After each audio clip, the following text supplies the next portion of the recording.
ओम नमः शिवाय। शिव पुराण श्री रुद्र संहिता द्वितीय खंड 41वां अध्याय। शिव द्वारा दक्ष को जीवित करना।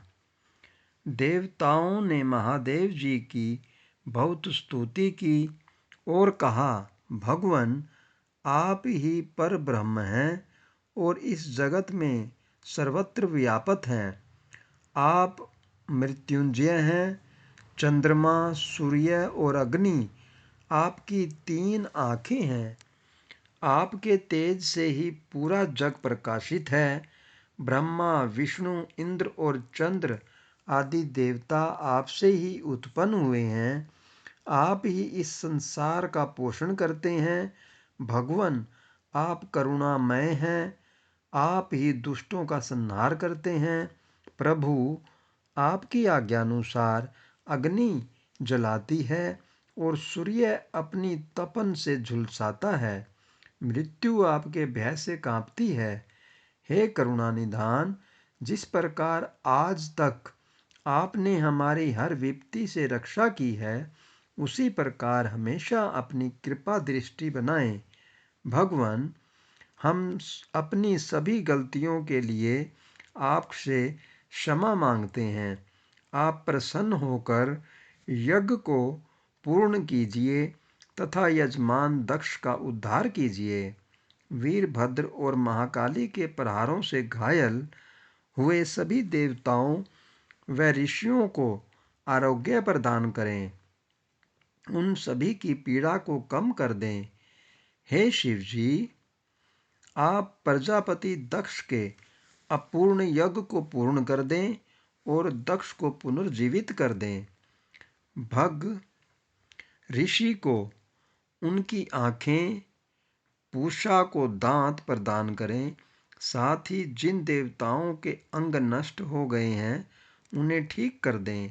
आप सभी को आरोग्य प्रदान करें। हम आपको यज्ञ में पूरा पूरा भाग देंगे। ऐसा कहकर हम सभी देवता त्रिलोकीनाथ महादेव के चरणों में लेट गए। हमारी स्तुति और अनुनय विनय से भक्तवत्सल भगवान शिव प्रसन्न हो गए। शिवजी बोले, हे ब्रह्मा, श्री हरि विष्णु, आपकी बातों को मैं हमेशा मानता हूँ, इसीलिए आपकी प्रार्थना को मैं नहीं टाल सकता। परंतु मैं यह बताना चाहता हूँ कि दक्ष के यज्ञ का विध्वंस मैंने नहीं किया है। उसके यज्ञ का विध्वंस इसलिए हुआ क्योंकि वह हमेशा दूसरों का बुरा चाहता है, उनसे द्वेष रखता है। परंतु जो दूसरों का बुरा चाहता है, उसका ही बुरा होता है।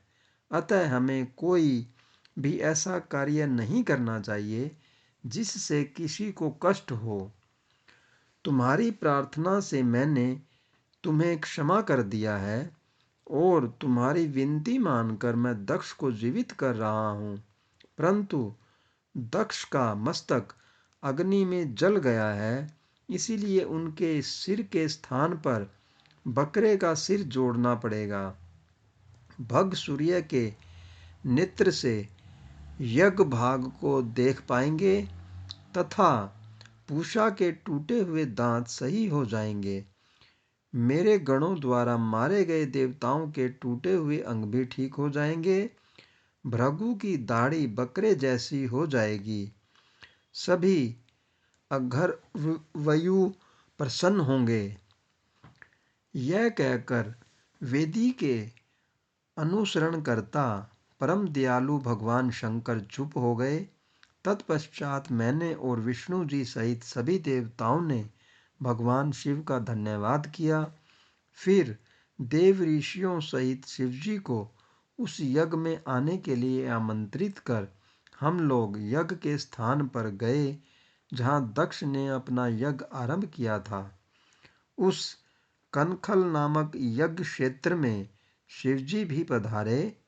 तब उन्होंने वीरभद्र द्वारा किए गए उस विध्वंस को देखा।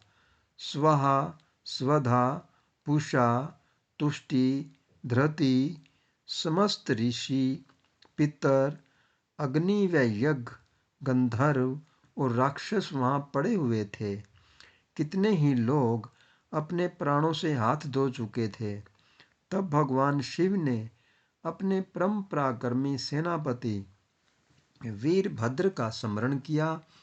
याद करते ही वीरभद्र तुरंत वहाँ प्रकट हो गए और उन्होंने भगवान शिव को नमस्कार किया। तब शिवजी हंसते हुए बोले कि हे वीरभद्र, तुमने तो थोड़ी सी देर में सारा यज्ञ विध्वंस कर दिया और देवताओं को भी दंडित कर दिया। हे वीरभद्र, तुम इस यज्ञ का आयोजन करने वाले दक्ष को जल्दी से मेरे सामने ले आओ। भगवान शिव की आज्ञा पाकर वीरभद्र गए और दक्ष का शरीर वहां लाकर रख दिया, परंतु उसमें सिर नहीं था। दक्ष के शरीर को देखकर शिवजी ने वीरभद्र से पूछा कि दक्ष का सिर कहाँ है। तब वीरभद्र ने बताया कि दक्ष का सिर काट कर उसने यज्ञ की अग्नि में ही डाल दिया था। तब शिवजी के आदेशानुसार बकरे का सिर दक्ष के धड़ में जोड़ दिया गया। जैसे ही शिवजी की कृपा दृष्टि दक्ष के शरीर पर पड़ी, वह जीवित हो गया। दक्ष के शरीर में प्राण आ गए और वह इस प्रकार उठ बैठा जैसे गहरी नींद से उठा हो। उठते ही उसने अपने सामने महादेव जी को देखा। उसने उठकर उन्हें प्रणाम किया और उनकी स्तुति करने लगा। उसके दक्ष के हृदय में प्रेम उमड़ आया और उसके प्रसन्नचित होते ही उसका कलुषित हृदय निर्मल हो गया। तब दक्ष को अपनी पुत्री का भी स्मरण हो गया और इस कारण दक्ष बहुत लज्जित महसूस करने लगा। तत्पश्चात अपने को संभालते हुए दक्ष ने करुणा निधान भगवान शिव से कहा, हे कल्याणमय महादेव जी, आप ही इस जगत के आदि और अंत हैं। आपने ही इस सृष्टि की रचना का विचार किया है। आपके द्वारा ही हर जीव की उत्पत्ति हुई है। मैंने आपके लिए अपशब्द कहे और आपको यज्ञ में भाग नहीं दिया। मेरे बुरे वचनों से आपको बहुत चोट पहुंची है, फिर भी आप मुझ पर कृपा कर यहाँ मेरा उद्धार करने आ गए। भगवान, आप ऐश्वर्य से संपन्न हैं। आप ही परमपिता परमेश्वर हैं। प्रभु, आप मुझ पर एवं यहाँ उपस्थित सभी जनों पर प्रसन्न होइए और हमारी पूजा अर्चना को स्वीकार कीजिए। ब्रह्मा जी बोले, नारद, इस प्रकार भगवान शिव की स्तुति करने के बाद दक्ष चुप हो गए। तब श्री हरि विष्णु जी ने भगवान शिव की बहुत स्तुति की। तत्पश्चात मैंने भी महादेव जी की बहुत स्तुति की। भगवान, आपने मेरे पुत्र दक्ष पर अपनी कृपा दृष्टि की और उसका उद्धार किया। देवेश्वर, अब आप प्रसन्न होकर सभी शापों से हमें मुक्ति प्रदान करें। महामुनि, इस प्रकार महादेव जी की स्तुति करके मैं दोनों हाथ जोड़कर और सिर झुकाकर खड़ा हो गया। हम सभी देवगणों की स्तुति सुनकर भगवान शिव प्रसन्न हो गए और उनका मुख खिल उठा। तब वहाँ उपस्थित इंद्र सहित अनेक सिद्धों, ऋषियों और प्रजापतियों ने भी भक्त वत्सल करुणानिधान भगवान शिव की अनेकों बार स्तुति की।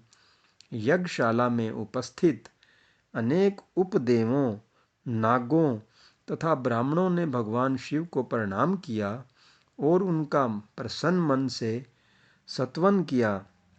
इस प्रकार सभी देवों के मुख से अपना स्तवन सुनकर भगवान शिव को बहुत संतोष प्राप्त हुआ। ओम नमः शिवाय।